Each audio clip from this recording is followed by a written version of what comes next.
picked the wrong week to quit sniffing glue. Well, hello and welcome, and as promised, I am starting the new method of making films, and that is to do a little every day during the week and then to post it on the weekend. And it is Monday. Yes, I'm getting right back at it after spending the entire night uploading. I can't believe it takes 9 hours to upload a video. It's amazing. That's one thing I miss about the office. I could take it to work and it would upload in 20 minutes to half an hour. So I have started anew on the Botany Bay, first putting in a layer of brown accenting. So let's take a look at that. Okay, here you can see I've got a layer of the brown, and it's just Comart raw sienna, I believe, and I'm just doing some casual undercoating and some paneling on the on top of the gray, and laying in some brown in some basic areas. And I think what I'll do next is let this get good and dry, and then do the same with a layer of either the transparent smoke or black from another line of paints, maybe a Tamiya, to put in some black scorches. And then I will dust it back down with a layer of gray over top of it, because that seemed to have worked better when I did that with the other paints yesterday. So that's what I think I will do. And I have increased the size of my plating. I think that was a big key, was trying not to do anything too intricate, but to leave big bold shapes. So we're going to let this dry for an hour or so, and then come back to it and put another layer of weathering on. Okay, it's taken some going back and forth with the transparent smoke and the let's see, this is the blush flesh. I'm sorry, that wasn't the raw sienna, that was the blush flesh. By now we're getting something closer to what I remember and recognize, and of course I'm overdoing it with the accenting so that I can come back and spray some gray over it to bring it up. It is kind of looking like a Bengal tiger with all the black and brown stripes on it. So yeah, we're seeing how the nose is starting to get the wear on it, and the lines are more haphazard and less. I really think the vinyl masks were a bad way to go on this, because I was trying to make it look too orderly. These are looking better, random as they are, and I'm going to let this dry and then come back at it and try to dust it with some gray and put some gray highlights on it and bring up some of that, or wash out some of that brown color. But it's definitely closer to what I was originally intending. Well, greetings and welcome back. It is Tuesday morning, and I am taking another look at the Botany Bay. Now, yesterday I just went nuts and did all of the weathering with the browns and the black. Excuse me. And today I'm going to tone it back some. But I wanted to see what it looked like first outdoors, because you can get used to your lighting or how things look on your table, and it doesn't really give you a true representation. So you need to see it in different lighting setups to see if it's in fact what you remember seeing it the day before. And what I need to fix is I've got a little bit too much plaid going on, too many evenly spaced lines of plating where it just looks too much like a regular pattern. So I need to take some of that away and put some more gray on, and then I can go in with some individual little meteor strikes and things like that. This is way too even, and this is way too even going on up here. So and the underneath, I'm not going to take it off the stand right now, but the underneath looks much the same. So yeah, I can see where I need to tone it back down a little bit. Here's the brown under the bottom under the workbench lights, and you can see it's got like some more of this directional damage, which is what I want to include over the top. And this is more random, which I like better than what was done on the top. Welcome back. It is Tuesday afternoon, and the long and winding trek continues on the Botany Bay. I have taken the gray out and misted it all over the entire length of the beastie, try to blend some of the more stark contrast back, and now I will go back in with another treatment of the smoke and the brown and just bring up some very narrow highlights. Now that I've got the general tones in, what I need to do is to introduce just the more obvious streaks and stuff, but taking it slow and considering what I do before I go. Okay, time for a quick Wednesday update. I was thinking that the colors were kind of washed out on this. I put the gray on it yesterday and realized I thought maybe I had grayed it too much. So I hit it with a coat of satin clear, which usually makes the colors come back more vibrant, and that it did. I'm actually quite happy now with these colors. So all that remains to do is to put in some weathering with like meteorite hits and things like that. And I think I'm going to try doing that with pastels. So that should be fun. So I'm going to let this dry for a little bit longer and then maybe tackle that. On the Goren front, I've been playing with the washes and working on these gauntlets, and I'm really happy with how those turned out. There's the obsidian dagger, the skin. It's actually a little too dark. I'm going to try to bring that back up a little bit. I'd almost hate to use the term serious, but it's almost too serious.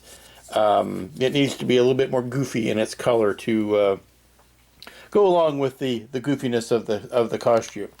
But those two are happy. Once I get happy with this, I just need to figure out how to replicate it all over the rest of the Goren. Now I have the Goren in the other room drying. I pre-weathered or shadowed or stained or whatever you want to call it.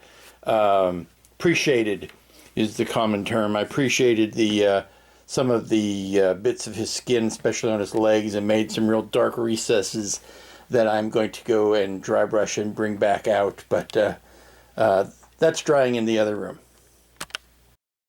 Okay, welcome back. It is Friday morning, last day of the model working week, and the Botany Bay is all but finished. I took several passes at it yesterday and Wednesday and yesterday with varying degrees of Comart smoke and light rust and some other, I used a little bit of dark rust, but some other passes at it and the gray to bring it back up. But I've got it to a point where I'm nearing the saturation levels, which means it's time to stop. The only thing left to do, and it's one of the trickier things, is to get these little guys attached. And I think the best way to do that is to get one on and get it happy and get it level and all that kind of stuff, and then square the other one up against it, as opposed to trying to put them both on at the same time. I think that's just a recipe for disaster. Now they need to have a little bit of they don't go, sorry, let's put the picture down, put the camera down where I'm aiming. If you look at it from the top, it doesn't follow this angle and it doesn't follow that angle. It's kind of in the center. So it kind of creates its own angle. The secret is in making the panels themselves parallel to this line here.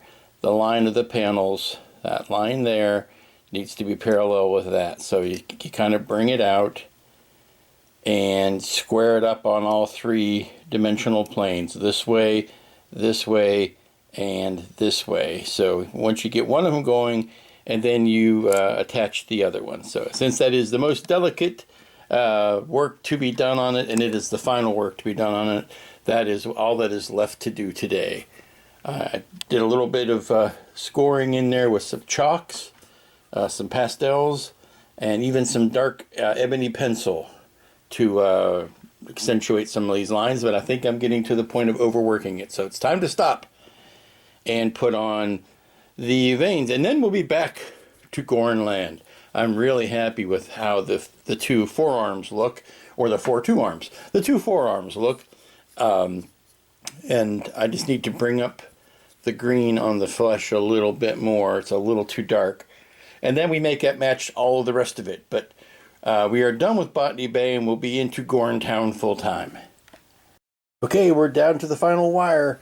It took an extraordinary amount of fidgeting, but what is best to do is get, like I said before, get this parallel to here, parallel to there. Get it square on this way. Get it somewhat clean this way. And once you've got it all in all those axes as best you can, wedge it in there and then put a drop of CA on it. And now that I've got this puppy in, it's time to make this one match up to it. And then I'll be able to give this thing maybe one last coat of dusting, and it will be done. Done and dusted, as I say. And the last bit is on. They are about as square as they're going to get. They're in pretty good relationship to each other. This is parallel to this as much as possible. A little bit of a weird angle. Maybe that'll sag over time to actually fit better. If not, I might have to weight that down a little bit to kind of get that in position. It's almost there. It could stand to be a little droopier. We'll see. Like I said, maybe I can put a little weight on that or something. But generally, very happy and very relieved to say that this is done. I'm going to put a blank background behind it so it's easier to see, and then take some pictures. Well, here's the finish. And you may chuckle if you want, but I am running into the very real problem of having no room in this house for it. So I'm making do with where I can stage pictures. Okay, just like that other wise man, I'm paraphrasing when he says, don't underestimate the power of a dust coat. It knocked the shine right off of it, which is what it's supposed to do. And it milkied up the colors, which I actually like. It kind of graded up a little bit more, took away some of the high contrast streaking, which was good. But it delivers. It delivers. I'm very happy with how this turns out. But like I said, I've run into the very real problem of running out of space to display these things or to properly photograph them. So I may have to take this outside. Give me a minute. Okay, it's about 8 o'clock at night as the last rays of sunshine are creeping off into the west. It's very hot and humid out today, but this is a big enough area to where I could, actually display this beastie. But there's your beauty angle right there. Kind of hard to keep everything in focus, the length of it. There's another good shot. But all in all, very happy with it. Like I said, I didn't want to go with the typical mostly brown ship. I wanted to go with something that had grays and hints of brown here and there. But you can see I've got the veins on.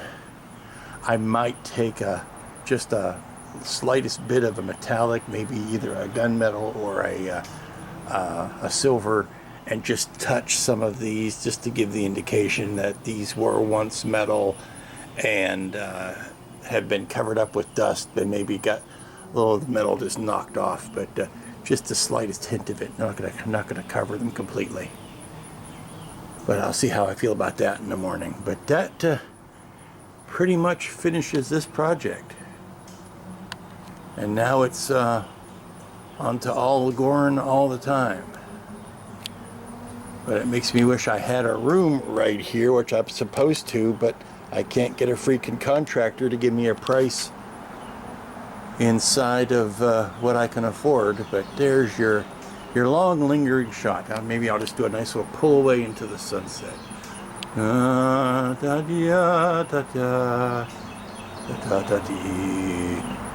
And whoosh it goes. Unless you think I had forgotten Mr. Goren here, Michael Goren maybe. I have not. I have been working on him in and around the Botany Bay this week, and I'm starting, like I said, I think I've said before, on the hands, getting the coloration right on that, and then carrying that over to the rest of the body. And you can see where I've done some pre-shading on the legs. These will never be that dark. It's just pre-shading. And see, I got some of the brown on his face and head here. It's going to be some subtle work in there. I'm kind of, I'm in the quandary of, do I paint this as if it were an actual creature, or do I paint it kind of in the garish Hollywood way that the costume was painted? That's why I was thinking maybe these hands were too real. This is more along the lines of how the mask and the costume was painted in broader colors. So I have to figure out which way I'm going to go with that. But started working in the dark areas here. Like I said, very much much more shadowed and overshaded than it will be finally. But like you can see, way too dark in the back of the leg there. But a place to start from, as it were. And I think the Kelly green is a little bit too cartoony, but there you go. That's where I'm back in that quandary. Do I make it look more realistic, or do I make it look like the costume? So that's where we are on that, and that's where I'll pick it up on Monday. And that's going to do it for this week. We're trying something new. We're going to see how well it works, working throughout the week and skipping on the weekends. I enjoyed it. I had to break my tendency to work in marathons like I used to do when I only had nights and weekends to work. If I have all day, that doesn't mean I need to spend all day. I was starting to seriously overwork the weathering on the Botany Bay, so I had to learn to smack my hand, put down the brush, and walk away. But it's done. Now I got to find a place to put it, because I don't have the addition going on in the house that I was hoping to have by now. I just love it when the people you contract decide they've changed their minds and they don't want to do it. So now I have to go back to square one and try to round up another contractor. So things are going to be piling up until I have a chance to spread them out again. So that was it for this week. Finished the Botany Bay, got a long way done on my friend here, and this is going to be the main topic for next week. And I might open up another kit to kind of work on with it at the same time, because you know how I don't like having just one going on. But it's going to have to be something small that I can manage on a tabletop, because I got no place to put it. So until next week, when hopefully you will see more of him. Be good to each other, have fun, go outside and play if it's not too hot, and we'll see you here next week. That's him saying, "We'll see you next week, Captain. I will be merciful and quick." Goodbye.